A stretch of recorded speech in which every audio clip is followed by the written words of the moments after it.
Submodul ini, Anda diharapkan mampu untuk memahami penugasan audit majemuk, penugasan audit tunggal, penugasan audit non-PKAT, penerbitan surat penugasan audit. Apa itu penugasan audit majemuk? Beberapa auditi yang identik dapat diaudit dalam suatu tahun secara bersamaan atau serentak, atau tersebar waktunya. Beberapa auditi sekaligus diminta untuk diaudit oleh stakeholder atau pemberi tugas atau manajemen yang mungkin mempunyai suatu tujuan tertentu, misalnya untuk memperoleh gambaran operasional suatu program. Tahapan atas penugasan majemuk biasanya dimulai dengan penyusunan kerangka acuan kerja atau KAK atas program atau kegiatan yang akan diaudit. Tahapan selanjutnya adalah penyusunan pedoman audit, uji coba pedoman, diseminasi pedoman, pelaksanaan audit, quality assurance, laporan konsolidasi audit.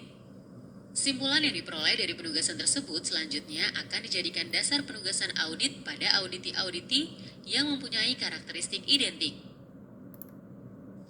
Adapun manfaat penugasan majemuk antara lain, diperoleh informasi latar belakang yang lebih terperinci dan komprehensif. Diperoleh kesamaan pemahaman tentang suatu penugasan di antara beberapa tim audit. Kegiatan audit akan lebih terarah. Muatan informasi dalam LHA akan lebih seragam. Memungkinkan untuk mengkompilasi dan membuat simpulan komprehensif atas suatu fungsi atau program atau kegiatan. Efisiensi sumber daya. Lalu, apa pengertian dari penugasan audit tunggal? Apabila suatu auditi akan segera diaudit, pengendali teknis harus segera menyusun rencana penugasan dengan mempertimbangkan apakah auditi tersebut bersifat unik, dalam arti tidak terdapat auditi lain yang identik. Perencanaan penugasan yang demikian dapat dilaksanakan secara terpisah atau tunggal. Pada penugasan audit yang pertama, data dan informasi yang mendukung pemahaman auditor tentang auditi dan latar belakang penugasan auditnya mungkin belum sebanyak informasi penugasan audit yang berulang pada suatu auditi. Sebaliknya, pada penugasan audit ulangan, auditor mempunyai informasi lebih banyak tentang auditi dan latar belakang penugasannya yang diperoleh dari KKA permanen dan KKA lainnya pada penugasan sebelumnya.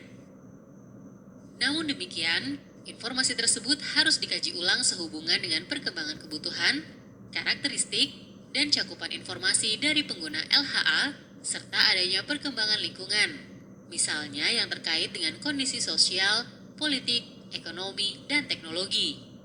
Selain itu, auditor harus memperhatikan current audit issue, tentang audit yang berkembang dalam masyarakat.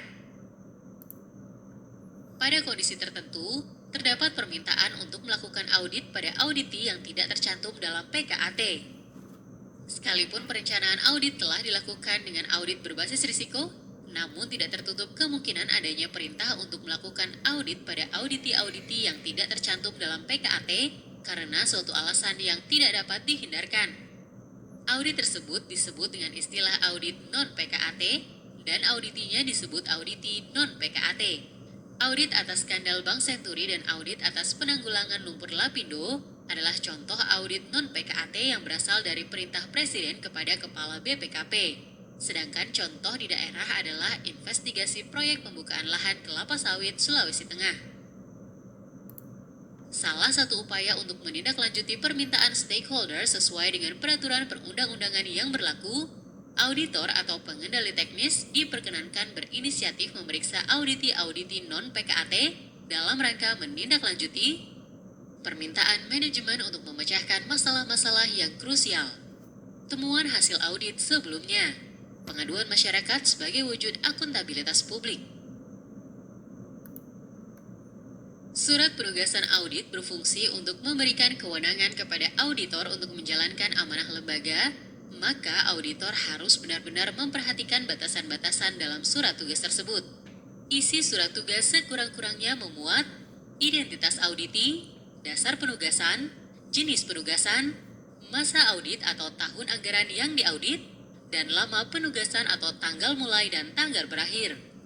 Pengajuan surat tugas harus didukung kartu penugasan yang memuat berbagai informasi antara lain identitas auditi, rencana audit dalam PKAT, PKA, tujuan, dan sasaran audit, pihak-pihak yang menerima LHA, susunan tim, nomor dan tanggal surat tugas, rencana kunjungan pengendali teknis, RMA, HA, dan RPL. Kartu penugasan dipergunakan untuk memantau pelaksanaan audit masing-masing surat penugasan. Ada beberapa tahapan yang diperlukan dalam penugasan majemuk. Biasanya, tahapan awal dimulai dengan penyusunan kerangka acuan kerja atau KAK atas program atau kegiatan yang akan diaudit. Apakah tahapan selanjutnya setelah penyusunan KAK? Pilih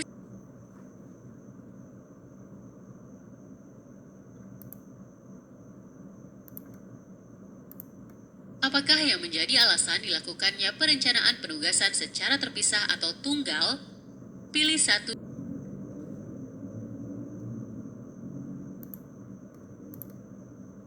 Pada kondisi tertentu, terdapat permintaan untuk melakukan audit pada auditi yang tidak tercantum dalam PKAT. Audit tersebut disebut dengan istilah audit non-PKAT, dan auditinya disebut auditi non-PKAT.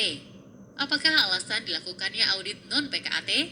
Pilih satu jawaban yang benar.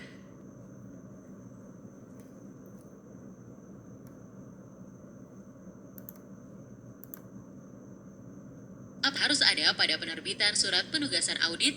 Pilih 2 dari 4 pilihan jawaban yang benar.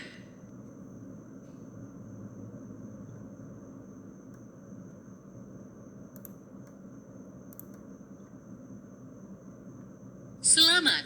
Anda telah berhasil menyelesaikan submodul perencanaan sumber daya pengawasan. Berikut merupakan intisari dari materi ini.